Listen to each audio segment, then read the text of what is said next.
საქართველოს პრემიერ-მინისტრი ირაკლი ღარიბაშვილი საპარლამენტო უმრავლესობას შეხვდა, როგორც საქართველოს პარლამენტის ვიცე-სპიკერმა ჩვენთან სატელეფონო საუბარში განაცხადა, შეხვედრაზე მოახლოებული ადგილობრივი თვითმმართველობის არჩევნები და მასთან დაკავშირებული საკითხები განიხილეს. დღესვე პრემიერ-მინისტრმა უმრავლესობას საარჩევნო შტაბის უფროსი კახი კალაძე წარუდგინა.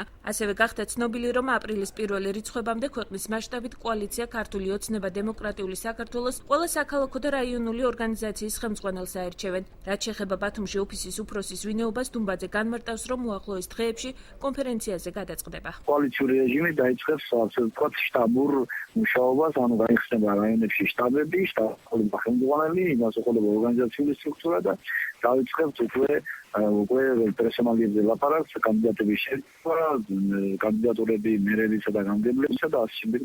ბათუმში პარტიის ხელმძღვანელად განიხილება ლადოს კანდიდატურა, განიხილება თავად ლაშას კანდიდატურა, არიან რიცხვებიც. უახლოეს რამდენიმე დღეში ამ გადაწყვეტილებასაც პოლიტიკური საბჭო მიიღებს.